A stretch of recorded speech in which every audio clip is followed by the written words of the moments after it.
Oi, gente! Sejam todos muito bem-vindos a mais um conteúdo aqui no As da Mente. Meu nome é Ana Paula, eu sou psicóloga e hoje nós vamos falar de um assunto sério.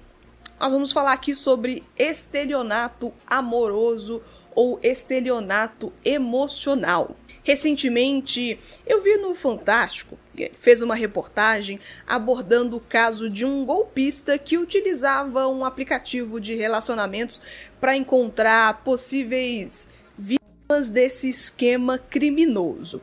Esse rapaz, no caso, demonstrava para suas vítimas em potencial, nesse caso aqui, mulheres, mas já vou explicar aqui logo à frente que não são só mulheres vítimas desse tipo de crime, que estava interessado amorosamente nessas pessoas. Fazia juras de amor, promessas de relacionamento futuro e etc. Use aí a sua imaginação para supor o que esse sujeito dizia para essas pessoas para seduzir emocionalmente, sentimentalmente o coração desses indivíduos.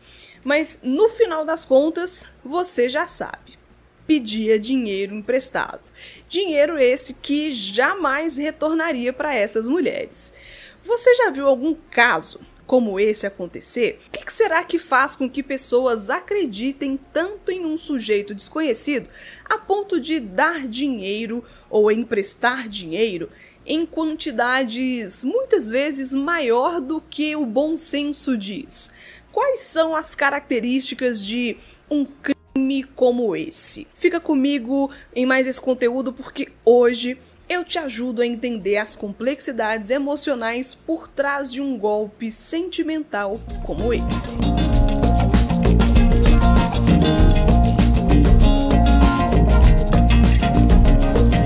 Pois bem, esse tipo de golpe não é novidade para as pessoas que estão atentas às notícias na internet, na televisão, porque já saiu informações de um homem italiano que tinha certeza, jurava de pé junto, que estava namorando com aquela modelo brasileira famosérrima, Alessandra Ambrosio. Você ouviu falar sobre isso? Teve uma mulher espanhola também que acreditou por pouco mais de um ano que conversava virtualmente com o ator Brad Pitt e que transferiu quase R$1 milhão, cerca de 170 mil euros, para a conta desse golpista, que dizia que ia investir o dinheiro em um filme. Já saiu até um documentário na Netflix com o nome O Golpista do Tinder em 2022, que deu o que falar também. Se você não assistiu, depois vai lá conferir, porque realmente foi um documentário bem interessante na época. E no início de abril deste ano, outro golpista, agora brasileiro, acaba de ser preso, acusado de estelionato sentimental, gerando prejuízos que os jornais apontam, que a polícia aponta, que giram em torno de R$1,8 milhão a mulheres de São Paulo e do Rio de Janeiro. Mesmo com esse tipo de repercussão que essas notícias ganham, esse assunto pode parecer distante, que não acontece no nosso núcleo de amizades, nosso núcleo familiar e muito menos com a gente, não é verdade? Esse sentimento ajuda que esse tipo de golpe aconteça sem gerar muito alarde ou grandes suspeitas, até porque os criminosos, pessoas mal intencionadas, possuem táticas específicas para abordar as suas vítimas e fazer que tudo isso pareça a coisa mais banal do mundo. E muitas vezes elas nem percebem o que está acontecendo antes que seja tarde demais. Outros se fixam também na ideia de que esse tipo de golpe só acontece com mulheres e que também é sobre uma grande quantidade de dinheiro, mas também não é assim que acontece. Lembre-se que são vítimas do cotidiano que são abordadas por esses indivíduos e que qualquer quantia de dinheiro já é lucro para esses malfeitores. Mas bem, vamos começar, né? O conteúdo já tem aqui alguns bons minutos, mas vamos começar aqui do começo. O que é esse tal estelionato sentimental? O estelionato sentimental ou amoroso é uma forma de fraude emocional em que uma pessoa manipula os sentimentos de outra visando obter vantagens pessoais ou materiais. Geralmente isso envolve o uso de mentiras, manipulação psicológica e exploração dos sentimentos da vítima para ganho próprio. Pode ocorrer em diversos contextos, como relacionamentos amorosos, amizades ou até mesmo em relações familiares. É uma forma de violação da confiança e pode causar danos psicológicos significativos à vítima, além de deixar emocionalmente abalada, com sentimento de traição e desamparo, para além também dos possíveis prejuízos financeiros. Aqui no Brasil, esse tipo de estelionato, o sentimental, não é especificamente tipificado como um crime no Código Penal, pelo menos até o momento no qual esse conteúdo foi produzido. No entanto, algumas condutas associadas a esse tipo de fraude emocional pode configurar outros crimes que já estão previstos na legislação brasileira, como estelionato, calúnia, difamação, injúria, entre outras possibilidades. Por exemplo, se a fraude emocional envolver o uso de mentiras para obter vantagens financeiras de uma pessoa, poderia se enquadrar no crime de estelionato. Se a conduta causar danos à honra ou à imagem da vítima, poderia ser configurado como uma calúnia, difamação ou injúria, dependendo das circunstâncias. Queridos advogados, por favor, se manifestem, deixem aqui embaixo nos comentários quais são as suas opiniões a respeito desse quadro. E é importante ressaltar que a legislação pode variar de acordo com o país e que, mesmo que esse estelionato sentimental não seja especificamente definido como crime, as autoridades podem investigar e punir condutas fraudulentas que causem prejuízos emocionais, materiais às vítimas, utilizando-se das leis que já são existentes para combater esse tipo de abuso. E agora a gente vai falar sobre os fatores de risco. Por que será que as pessoas costumam cair nesse tipo de golpe? Quando a gente pensa nesse tipo de golpe, é comum vir à mente esse tipo de pensamento, tipo, nossa, mas tem que ser muito burro para acreditar que a pessoa estava namorando a Alessandra Ambrosio pela internet. Ah, mas todo dia sai um bobo de casa, né? É importante, pessoal, nós pensarmos nos principais fatores de risco que colocam as possíveis vítimas no radar desse tipo de golpista, até para tentar compreender as possíveis razões nas quais essas pessoas terem acreditado em circunstâncias que para nós parecem tão absurdas. E de fato são mesmo, né? Vamos ser honestos aqui. Muitas pessoas caem nesse tipo de golpe por uma série de razões que são de cunho emocional e psicológico. Em primeiro lugar, a gente precisa pontuar que esse tipo de estelionato, o sentimental, essas pessoas, esses golpistas, são frequentemente muito habilidosos em identificar e explorar as fraquezas emocionais das suas vítimas em potencial. Eles podem ser carismáticos, persuasivos e capazes de criar uma falsa sensação de conexão e intimidade, sabe? Isso pode levar as vítimas a abaixar a guarda e confiar nesse golpista, mesmo quando há sinais óbvios de alerta. As vítimas costumam ser pessoas que têm um desejo natural de serem amadas, aceitas e valorizadas em relacionamentos, assim como qualquer pessoa comum, não é mesmo?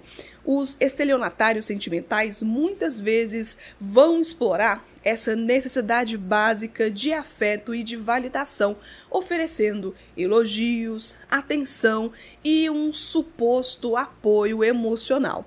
Isso pode levar as vítimas a ignorarem ou minimizarem comportamentos inadequados do golpista em favor dessa ilusão de um relacionamento satisfatório. Outro fator que pode contribuir para esse quadro é a tendência humana de idealizar o objeto de afeto, mesmo quando há evidências de que algo está nitidamente errado. Essas vítimas podem se apegar à imagem que elas idealizaram desse golpista, ao invés de confrontar a realidade de suas ações manipuladoras. É aquilo, né? A pessoa pode até desconfiar que, na moral, o Brad Pitt ou o Lewis Hamilton pareça estranho, mas a idealização é tão gostosa que a vítima até gosta de fantasiar e de permanecer nessa fantasia. Aí fala sério, eu amaria acompanhar meu namorado em um set de filmagens. Eu acho que seria fantástico. Mas vindo aqui para o mundo real, além disso, o estelionato sentimental muitas vezes ocorre ao longo do tempo, com esse golpista gradualmente manipulando e controlando a sua vítima. Isso pode dificultar para a vítima reconhecer que algo está acontecendo, especialmente se o comportamento manipulador for bem sutil e bem gradual.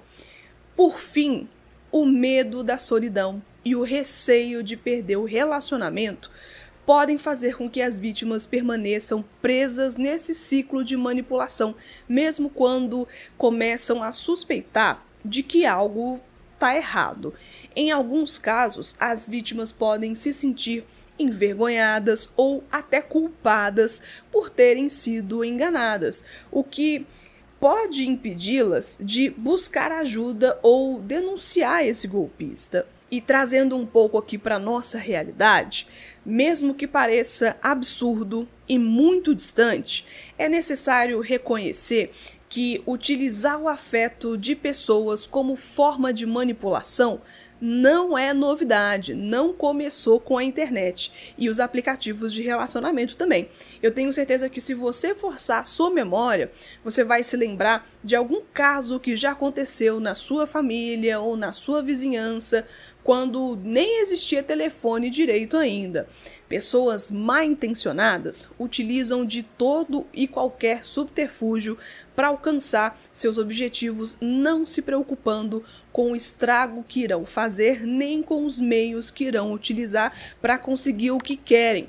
Indivíduos fragilizados são vistos como potenciais vítimas desses criminosos.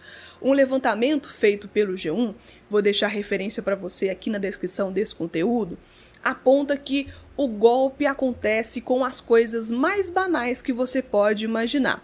Pedir para a vítima ajudar a comprar materiais escolares para os filhos ou remédio para algum membro da família que está doente. Também há quem peça para pagar contas pessoais, boletos, dívidas do cartão de crédito. Perceba que é algo que parece banal, longe daquelas faturas altas, números altos que giram em torno de muito dinheiro. Pessoal, eu sei que parece óbvio, mas deixa eu te dar aqui esse lembrete. Não dê o seu dinheiro para as pessoas. Tenha cuidado com esse aporte financeiro que você muitas vezes teve que suar muito para conseguir. Cuidado com essas pessoas que chegam e que mostram uma vida de riqueza, mas que de repente logo te pedem ajuda falando que o cartão de crédito está bloqueado, que teve problema no banco, ou que foi vítima, sei lá, de assalto, alguma coisa assim. De onde eu venho, com dinheiro não se brinca e não se sai pedindo ajuda financeira para pessoas que não se conhecem. Esse assunto é muito delicado. Então, no final das contas, esteja atento e se preserve, cara pessoa. Bem, eu vou agradecer para vocês que ficaram aqui até o final. Espero que tenha feito sentido esse conteúdo e que vocês fiquem atentos tanto nos seus relacionamentos pela internet e também relacionamentos presenciais, físicos, né? Pessoas mal intencionadas estão por aí em tudo que é parte, mas não deixe de acreditar no amor também, não é verdade? Espero que esteja tudo bem com você e quem sabe, se você não tiver inscrito no canal, se inscreve aqui pra gente se ver mais vezes. Eu gosto de te ver por aqui. Muito obrigada por ter ficado comigo até o finalzinho e até o próximo conteúdo aqui no As da Mente. Tchau, pessoal!